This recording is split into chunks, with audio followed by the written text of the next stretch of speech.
Hello, my nutty coffee loving knitters, and welcome to Arlene Knits. Today we're going to learn how to make this unbelievably cute little cup cozy to keep your fingers from getting burnt by the brew. You are going to need 4 6mm double pointed needles. Wooden or bamboo is preferable. About 50 grams of wool in 3 different colors, sharp sewing scissors, and a crochet hook. The one that I'm using is 4.5 millimeters. If you've never used double pointed needles before, here are a few things you need to know before we get going. First of all, when you cast on your stitches, you will cast them all onto needle number 1, as in one needle. After that, you will divide your stitches evenly between 3 needles, and you'll do that by slipping the stitches and not knitting them. When you're ready to get going, you're going to grab your 4th needle, known as the naked needle, because it doesn't have any stitches on it. And you will go into your first stitch and you will begin knitting your stitches over onto your naked needle. The first 2 to 3 stitches, I like to use both the working yarn as well as the long or short cord that you have on the end there. So I'll knit both of those cords into the first 2 or 3 stitches.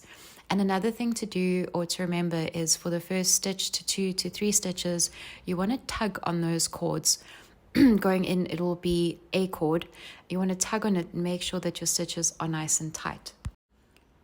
This ensures that there's no ladder or loose part in between the 2 stitches that we're now connecting. So you will knit the row, and when you get to the next needle, you're going to come back with your naked needle. You're going to give the yarn a firm tug for the first 1 to 2 stitches, and you need to remember to do that.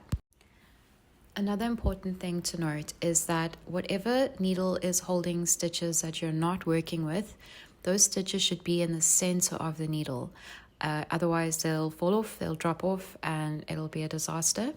Maybe you want to invest in some stitch stoppers, little things that you can pop onto the ends there. If you don't have those or don't want to get those and you have rubber bands lying around the house, they work just as well.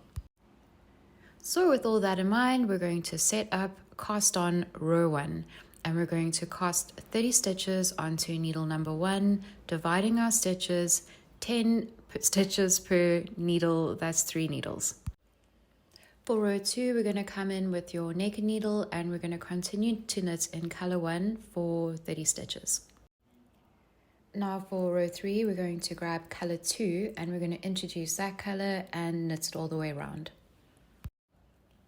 For the 4th row, we're going to introduce color 3 and we're going to knit that whole row.